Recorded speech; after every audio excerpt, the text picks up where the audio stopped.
Gaza നഗരത്തിലെ ഒരു orthodox പള്ളിയിൽ ദുഃഖവെള്ളിയാഴ്ച ആചരണത്തിനും പ്രാർത്ഥനകൾക്കും മറ്റുമായി പലസ്തീൻ വിശ്വാസികൾ ഒത്തുകൂടി. യുദ്ധം ആരംഭിച്ചതിനു ശേഷമുള്ള രണ്ടാമത്തെ ദുഃഖവെള്ളിയാഴ്ചയായിരുന്നു ഈ കടന്നുപോയത്. ചെറിയ പള്ളിക്കുള്ളിൽ എങ്ങും ദുഃഖം നിറഞ്ഞ അന്തരീക്ഷമായിരുന്നു.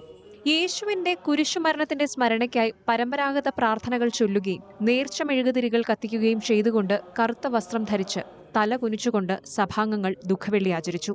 രക്തസാക്ഷികളുടെ രക്തത്തെ ഞങ്ങൾ ബഹുമാനിക്കുന്നു. എല്ലാ വർഷവും ഞങ്ങൾ ആഘോഷിക്കുന്ന ആ വലിയ സന്തോഷം ഞങ്ങൾ ആഘോഷിക്കുന്നില്ല എന്ന് പലസ്തീൻകാരനായ ഇഹാബ് അയാദ് പറഞ്ഞു. نحن الآن نحاول الصلاة بكل محبة وكل إخلاص للعالم ولغزة بالأخص لإنهاء الحرب وإنهاء المأساة المتواجدين نحن فيها. للأسف غزة تعاني وما زالت تعاني من القتل والإرهاب والموت والدمار في كل ساعة وكل دقيقة. ഇസ്രായേൽ വെടിനിർത്തൽ ലംഘിച്ചതിനു ശേഷം ഇസ്രായേൽ വ്യോമാക്രമണങ്ങൾ ഗാസയെ പിടിച്ചുലച്ചിരുന്നു.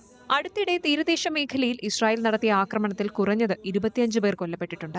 2023 ഒക്ടോബർ 7 യുദ്ധം ആരംഭിച്ചതിനു ശേഷം ഗാസയിൽ നടന്ന ആക്രമണങ്ങൾ പ്രദേശത്തെ ഗ്രീക്ക് ഓർത്തഡോക്സ് പള്ളിക്ക് കേടുപാടുകൾ വരുത്തുകയും ഒരു ഇടവകയിലെ ക്രിസ്ത്യാനികളെ കൊല്ലുകയും ചെയ്തുവെന്ന് ജെറുസലേമിലെ ലാറ്റിൻ പാത്രിയാർക്കേറ്റ് പറയുന്നു.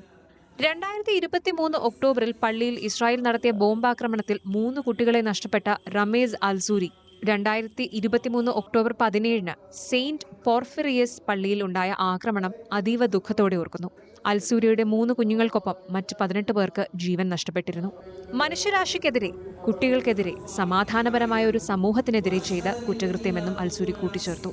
US സ്റ്റേറ്റ് ഡിപ്പാർട്ട്മെന്റിന്റെ 2022 അന്താരാഷ്ട്ര മതസ്വാതന്ത്ര്യ റിപ്പോർട്ട് പ്രകാരം ഏകദേശം 1300 ക്രിസ്ത്യാനികൾ ഗാസയിൽ താമസിക്കുന്നുണ്ട്.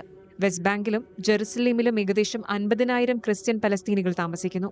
ചില ക്രിസ്ത്യാനികൾ ഇസ്രായേൽ പൗരന്മാരുമാണ്. പല പലസ്തീൻ ക്രിസ്ത്യാനികളും ഡയസ്പോറ സമൂഹങ്ങളിലാണ് താമസിക്കുന്നത്.